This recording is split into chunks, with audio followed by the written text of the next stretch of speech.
안녕하세요. 경제 읽어주는 남자 김광석입니다. 반갑습니다. 지구의 복수, 산업의 지각변동이라는 정말 심상치 않은 주제를 가지고 왔습니다. 화살을 당겨서 쐈는데 말이죠. 사실 이 사과를 맞췄어야 되는데 안타깝게도 지구가 명중했습니다. 지구가 이런 스크래치를 당하고 이제 기후변화라는 거대한 충격을 받은 채 가만히 있으면 안 되겠구나, 복수해야 되겠구나, 그 복수가 시작된 모습이지 않나 생각이 됩니다. 정말 안타까운 일이지만 세계 전역에서 홍수, 산불, 또 산사태, 태풍, 고온, 또 그 밖에도 가뭄이나 정말 많은 기후 재앙들이 등장하고 있습니다. 지구의 복수가 시작된 모습이지 않나 생각이 됩니다. 실제 더 이코노미스트에서도 The Next Catastrophe, 이게 뭐냐면 다음 대재앙은 무엇인가, 돼지열병도 있었고 산사태도 있었고 불도 있었고, 그럼 앞으로는 어떤 대재앙일까? 코로나19라는 대재앙도 있었는데 어떤 소행성이 지구를 덮치는 게 아닌가, 여러 가지 다음 대재앙이 무엇인가, 어떻게 우리는 생존해야 되는가 라는 것을 놓고 고민하고 있는데, 사실 다음 대재앙은 이미 정해져 있다. 지구 어디에도 안전한 곳은 없다. 바로 이 기후변화가 가져온 지구의 복수가 시작됐다라는 생각을 해봅니다. 제가 얼마 전에도 엘니뇨의 경고라는 것을 말씀드리면서 기상과학자들이 23년 하반기부터 슈퍼 엘니뇨, 스트롱 엘니뇨가 시작될 수 있고, 그건 강력한 기후 리스크가 될 것이고 그게 또 경제에 굉장한 영향을 줄 것이다 라고 강조를 했었는데요. 그 부분과 더해서 중장기적인 이 기후변화에 어떤 산업적 영향을 받을지도 말씀을 드려보고자 합니다. 그 97화에서도 이 장표를 보여드렸었어요. 10대 글로벌 리스크를 선정하면 10가지 중에 보신 것처럼 6가지가 기후 리스크입니다. 그리고 5가지 5대 글로벌 리스크를 상정해도 그 중에 탑 4가 다 기후 관련 리스크입니다. 환경 관련 리스크예요.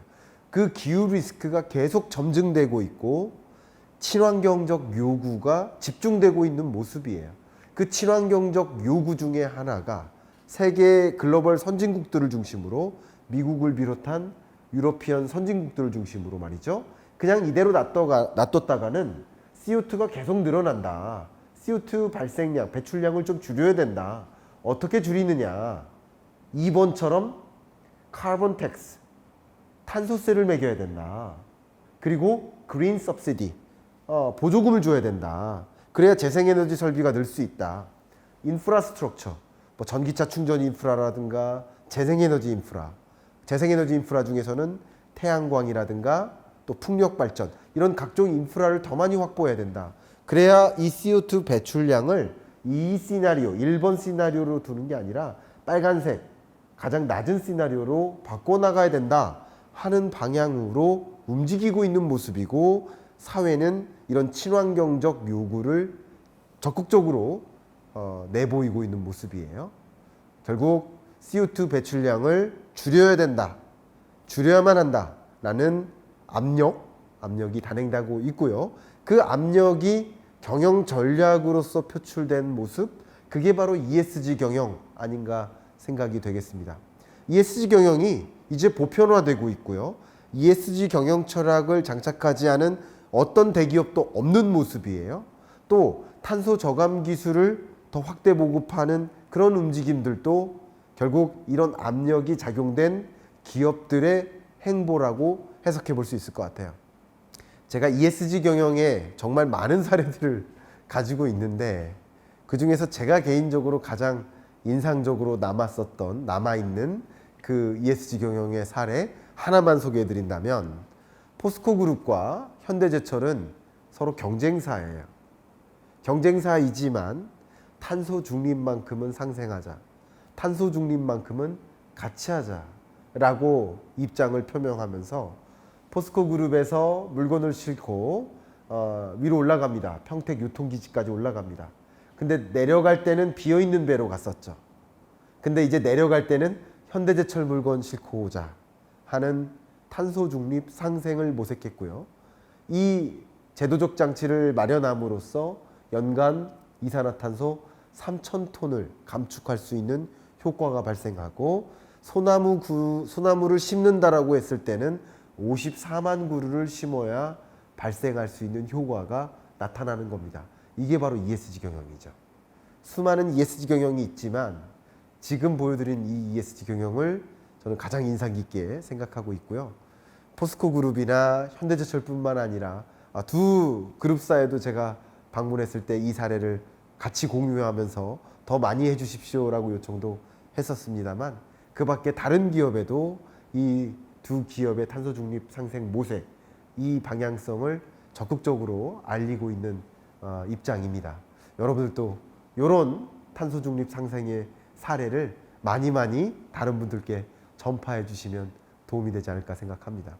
그 밖에도 여러 방면에서의 탄소 저감 기술이 부상하고 있죠. 그 중에 하나만 소개를 해드리면 가장 대표적인 게 이겁니다. 전기차 말이죠. 전기차는 분명 운행 중에는 이산화탄소를 배출하지 않을지 모르지만 전기차 배터리를 만드는 과정, 또 전기를 만드는 과정, 전기차를 개발하고 만들고 하는 과정, 그 과정에서 오히려 이산화탄소 더 발생하는 거 아니냐 하는 질문을 많이 하세요. 근데 그것에 대한 가장 대표적인 대안이 뭐냐면 바로 CCUS입니다. Carbon Capture, Utilize and Storage. 이게 뭐냐면요. 이산화탄소를 포집하고 그것을 재활용하거나 혹은 지하 깊숙이 저장하는 거예요. 이게 CCUS 기술입니다. CCU, CCS 이렇게 따로 얘기하기도 합니다만 합쳐서 CCUS라고 합니다. 가장 쉽게 설명드린다면 물에 모래를 섞어요. 그리고 그 물을 거름 종이에 딱 따르면 이 거름 종이가 모래를 포착하죠. 캡처하죠. 그게 바로 CCUS라고 생각하시면 좋아요. 공장 굴뚝에 매연이 뿜어져 나오는데 CCUS 이걸 고도화하고 이걸 더 많이 보급함으로써 이산화탄소를 캡처하는 거예요. 잡은, 포획한 이산화탄소는 어떻게 이용합니까? 그것을 캡처한 다음에 이동시키죠. 이동시킨 다음에 저장하죠. 혹은 그걸 재활용합니다. 포집된 이산화탄소, 탄소를 재활용하는 거죠. 그런 방식의 여러 산업적 섹터, 그리고 이것을 더 고도화하는 영역, 탄소 저감 기술 중에 하나로서 CCUS를 하나 보여드리는 것뿐인데 그 밖에도 여러 방면에서의 탄소 저감 기술이 급격히 부상하는 국면이라고 볼 수 있겠어요. 그런데 지금부터는 이런 여러 가지 변화도 있겠고 또 기후 변화가 가져오는 지구가 주는 복수도 있겠지만 그 어떤 거대한 변화, 거대한 리스크가 등장했기 때문에 각 산업의 기업들은 그 거대한 변화에 혹은 그 압력에 혹은 리스크에 뭔가의 특별한 방법으로 대응해 나가는 모습이라고 정의할 수 있을 것 같아요. 그러는 과정에서 산업의 지각 변동이 시작되는 겁니다. 기후변화에 적응하거나 혹은 그 기후변화에 대응하기 위해 반드시 필요한 산업의 패러다임 변화가 있고 그 패러다임 변화 속에 흥망성쇠가 있겠죠. 지는 산업이 있고 유망한 산업이 등장하겠죠. 그 유망 산업을 나열하면 다음과 같습니다. 제가 굉장히 많이 고민해서 여러분께 전달해 드린 겁니다. 물론 이 하나하나 자동차 산업 예를 들어 볼게요. 전기차 하나만 가지고도 20분 안에 다 말씀 못 드립니다. 각 산업에 대해서 일괄적으로 짧게 요약적으로 말씀을 전달해 드리고 다음에 또 기회가 있다면 기상산업만을 가지고 또 건축산업만을 가지고 또 한 번 하나씩 말씀드릴 수 있는 시간을 갖도록 하겠고 오늘은 짧게 전반적인 그 산업의 지각 변동의 모습, 기조광연처럼 그 모습을 전달드려 볼까 합니다. 여러분이 가장 익숙해하는 것이 바로 전기차고 그리고 2차 전지의 부상이죠. 이런 것들을 생각해 보면 산업의 지각 변동이 일겠구나. 결과적으로 전기차의 보급 비중이 늘어나고 2차 전지 수요가 늘어나고 또 그렇게 하다 보면 자동차 하나만을 봤을 때 자동차에 들어가는 부품도 분명 변화하겠죠. 우리나라로 치면 경상남도 쪽 있죠. 부산, 경상남도, 부울경 이 지역에 자동차 부품 기업들이 굉장히 많아요. 그러면 미래를 위해 준비하고 있습니까? 라고 말씀을 여쭤보면 정말 많은 기업들을 만나서 여쭤보면 준비 못하고 있다. 왜요? 오늘 내일에 급급하니까. 그러니까 오늘 내일에 너무 대응하는 것에 현안이다 보니까 중장기적인 미래 변화에 대응을 못하고 있는 모습이에요. 그러면 안 된다라는 거죠. 그러면 다 같이 물속에 퐁당 빠지는 거예요. 저는 이렇게 말씀드리고 싶어요. 확실히 친환경차, 전기차가 더 많이 보급될 것이고 그러면 당연히 엔진이 아니라 모터의 수요가 늘 것이고 모터뿐만 아닌 각종 전장 부품의 수요는 늘어나겠죠. 그러나 반면 내연기관 수요는 줄어들 것이고 내연기관에 들어가는 엔진을 비롯한 각종 기계 장치들은 점차 부품에서 사라져 가겠죠. 그럼 많은 기업들은 분명 사라질 것인데 그런데 우리 부품사들은 그런 미래차에 대해서 준비를 하고 있는가? 대부분이 준비가 되어 있지 않다. 충분한 준비가 안 되어 있다. 라고 답변하는 모습을 보면 이 거대한 미래차 전환에 따른 산업의 패러다임 변화에 어떻게 대응해야 될지를 고민해야 된다라는 말씀을 강조하고 싶습니다. 당연히 산업의 지각 변동 면에서 여러분이 가장 익숙해 하시는 그 두 번째가 재생에너지 체계로의 지각 변동이죠. 보시는 것처럼 PV가 바로 태양광인데요. 태양광 중에서도 계통형이 있어요. 중앙집중식이라고 보시면 좋아요. 그리고 distributed, 이것은 분산형입니다. 어쨌든 태양광이죠. 그 태양광이 절대적인 비중을 차지하고 있고요. 과거 2017, 18년에도 50% 가까운 비중을 차지하고 있었는데 23년, 24년으로 오면서 오히려 50%, 60%, 64%까지 차지하는 가장 재생에너지 산업 섹터에서 가장 비중을 많이 늘려나가는 가장 보급형 그런 재생에너지 체계라고 생각해 볼 수 있겠고요. 물론 풍력 발전도 오프쇼어, 온쇼어, 그러니까 해상 풍력, 육상 풍력 둘 다 있겠죠. 그 밖에 수력 발전, 바이오 에너지 이런 것들이 바로 재생에너지 체계라고 볼 수 있겠는데요. 과거의 화석연료 기반의 전기에너지 공급 모델에서 이제 재생에너지 체계로의 거대한 전환, 에너지 대전환이 일고 있다라는 것을 생각해 보면 산업의 지각 변동, 그렇겠구나, 고개가 끄덕여지시리라 생각이 됩니다. 그 밖에 여러분이 상대적으로 덜 익숙한 산업들을 몇 가지 말씀드려 보고자 합니다. 그 첫 번째가 바로 기상산업이에요. 기후변화가 야기되고 있죠. 자연재해가 있죠. 이상기후 현상이 나타나죠. 그러다 보니까 기상기후 산업들이 등장합니다. 가장 대표적으로 기상을 예보해야 돼요. 기상 감정을 해야 돼요. 기상 컨설팅을 해야 돼요. 어떻게 대응하세요? 라는 컨설팅을 해야 돼요. 또 기상 예보를 하기 위한 장비가 필요해요. 장비업까지 있죠. 이런 것들이 바로 기상기후 산업이라고 볼 수 있고 그런 산업을 기반으로 해서 기후변화에 적응하고 위험기상이라든가 기후변화, 날씨에 걸맞는 경영을 할 수가 있다는 거예요. 그것을 바탕으로 해서 기상정보의 수요 산업들이 있잖아요. 기후변화에 적응하거나 기상 부가가치가 있다거나 기상 위험을 회피한다거나 또 기상정보를 활용한다거나 하는 여러 산업에서 수요가 있기 때문에 기상산업이 매우 유망하다고 볼 수 있겠는데 보시는 것처럼 우리나라의 이 기상산업들입니다. 가장 대표적으로 기상기기, 기상장치, 기상 관련 기술 서비스업, 또 소프트웨어 이런 것들이 기상산업의 주류를 이룰 텐데요. 기상산업의 벌크가 계속 커져가고 있죠. 특히 20년, 21년 성장률이 굉장히 높게 유지되고 있죠. 그러니까 이거는 21년까지인데 22년, 23년의 성장률은 이 종전보다 더 높을 거라고 연평균 성장률을 24년까지 16% 정도로 보고 있습니다. 이렇게 기상산업의 지속적인 성장을 기대할 만하겠구나. 이것도 관측해 볼 수 있겠습니다. 네 번째 지각 변동하면 바로 식품 산업입니다. 식품 산업에 여러 가지 것들이 있겠는데 가장 대표적인 게 식물성 대체육이에요.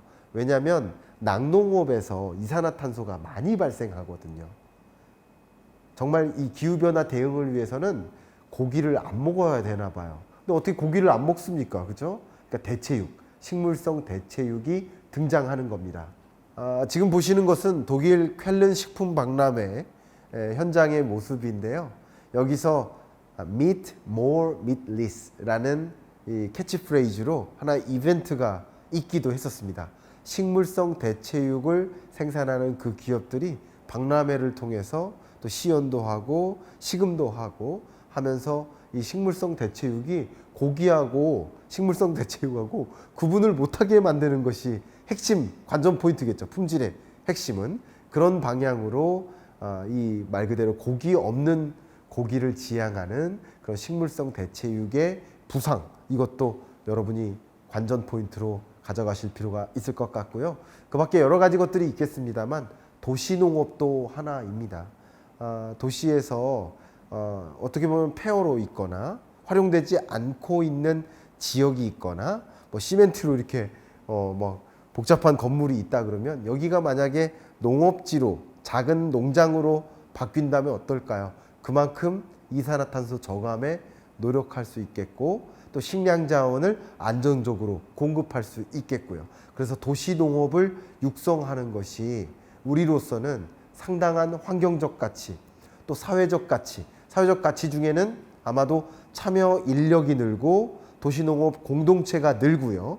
그뿐 아니라 이 식량 자원 안보 문제를 해결하는 데도 도움이 될 수 있겠다라고 보고 있기 때문에 식물성 대체육이나 도시농업과 같은 이런 식품 산업의 변모도 눈에 띄게 나타나고 있습니다. 마지막으로 금융산업 관점에서 여러분께 말씀드린다면 풍수해가 잦아지죠. 농작물 피해도 잦아집니다. 그러니까 당연히 보험산업 관점에서는 풍수해에 준비하기 위한 또 농작물 재해에 대응하기 위한 그런 보험 상품 건수들이 늘어나고 그런 상품의 수요도 더 늘어나는 모습, 기상 악화라든가 자연재해가 많으면 많을수록 빈번해질수록 이 보험은 필수제가 될 수 있겠죠. 그런 식으로 금융산업의 유망한 상품으로서 부상하는 모습도 등장하고요. 또 많은 기업들이 비가 오거나 홍수가 오거나 또 많은 제조 공장에서 상당한 그 기온을 유지해야 되는 그런 기업들이 굉장히 많습니다. 플라스틱 제조기업이라든가 판금 제조기업이라든가 그 기온을 유지해야 되는데 너무나 혹한이 찾아오거나 폭염이 찾아오면 당연히 그 기온을 유지하기 위해서 더 많은 난방비나 냉방비가 들어갈 수밖에 없어요. 그러다 보면 기업에 손실이 발생하겠죠. 그 손실을 막기 위해 에너지 파생 상품, 이 날씨 파생 상품들이 등장합니다. 그래서 날씨 파생 상품 그리고 그 날씨 파생 상품에 투자하는 투자 관심도 집중되고 있죠. 그런 것들을 보면 역시 이런 기후변화 또 지구의 복수가 단순히 어떤 복수만 주는 것이 아니라 이런 산업의 지각 변동도 일으키는 산업의 구조 변화, 유망 산업을 만들고 또 지는 산업도 만드는 그런 어떤 구조 변화도 만드는 것이겠구나라는 것을 좀 가늠하실 수 있는 기회가 되시기를 바랍니다. 이런 거대한 기후 변화 속에 거슬 수 없는 변화일 텐데 무엇을 준비해야 될까? 대응 전략을 말씀드려야 되죠. 기업 관점에서는 이 기후 변화가 몰고 올 분명히 거대한 산업의 지각 변동이 있을 겁니다.